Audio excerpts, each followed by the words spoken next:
السلام الله عليكم ورحمة الله تعالى وبركاته. قيارة شرفت الله من والباء جوتان وحيدين رجينا نبات قب إعاف ماد قب إن كسوق نتان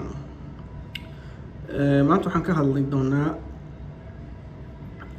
أرين آد مهمسن نفت هذا مركه هوري قيمي تحقيلي نفت هذا أورونو نفت هذا مركز أوروناتو بعد waxaad gaaraysaa heer dadka kalena ay ku darajeeyaan, gaar ahaan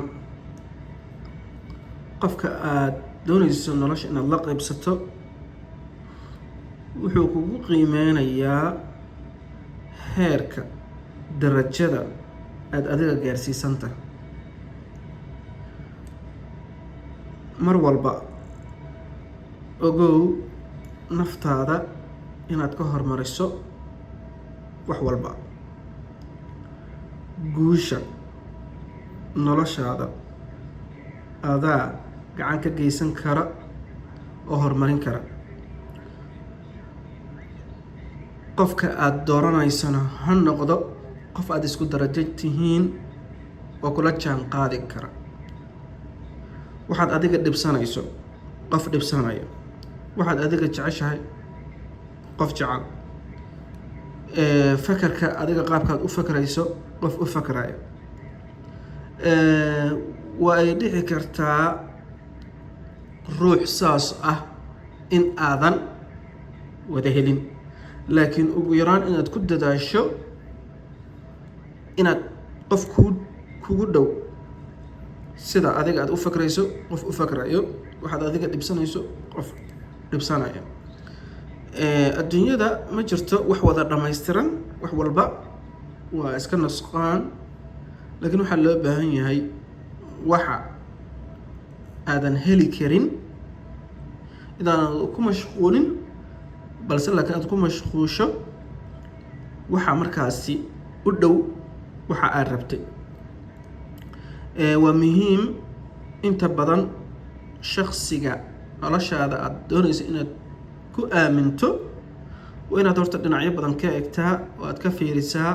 taasina waxay sababaysaa inaad heer wanaagsan ka gaarto noloshaada, guulaysatana hadafka aad rabto aad gaadho. waa muhiim oo inta badan dadka waxay jecel yihiin waxa ay rabaan inay wada helaan, laakiin nolosha sidaasi ma aha. waxa aad rabto haddaadan wadan helin horaa loo socdaa, lama niyad jabo, waxaana la abbaaraa oo la aadaa inaad hore u socoto. wixii aad weysay wax u dhow inaad hesho baa xaqiiq ah. shakhsiga aad dooranayso oo aad doonayso inaad la midowdo noloshana aad midaysaan waa qof bini aadin ah. dabeecadihiisi way isbedeli karaan, nolosha way isbedelaysaa. ogow qofka kaliya isma bedelo ee qofka waxaa bedela nolosha iyo xaaladaha qofka soo wajaha. u noqo qofka aad doonayso nolosha inaad la qaybsato dhakhtar, asnaha kuu noqdo dhakhtarkaaga. waa xaqiiq, taasi ayaa ah xalka keliya in labada qofba ay isdabiibaan, ay isdaabeeyaan. qofka bini aadamka halka uu ka nool yahay waa qalbiga. qalbiga hadduu qofka dhaawac ka soo gaaro nolosha inteeda kale waxba u taramayso. qofka aad dooranayso ku dooro qof qalbigaaga u qalmo, fahmi kara, daaweyn kara, u naxariisan kara, u gargaari kara. mar walbana qofka aad dooranayso waxay ku xiran tahay inaad alla tala saarato oo ilaahay aad bariso oo ilaahay aad isku xirto. ilaahay marka xaqiiqatan wuxuu kugu aadinayaa qofka kuu qalmo oo naftaada ku habboon. guusha sideedaba sahal laguma helo oo laguma gaaro, waxay u baahan tahay dulqaad, tanaasul badan, alla barin badan, in aan la degdegin.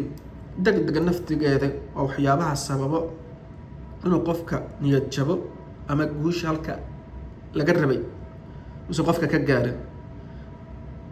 Adduunyada imtixaankeedii waa waxaan u wada joogno, laakiin noqo qof mar walba dulqaad badan, aragti fog leh, adkaysi badan. guushana waa xaqiiq qofkaasi uu gaaraya. haddaba fariintaani nafteyda waxbay u tari, dadka kalena waxaan rajeynayaa oo dhagaysanaya in wax u tarto. mar walba ad ilaahay u dhawaato hadafkaaga iyo guushaaga iyo horumarkaaga iyo sidaad jeceshahay, ilaahay waa uu ku siinayaa, waad gaaraysaa, waana xaqiiq oo la hubo.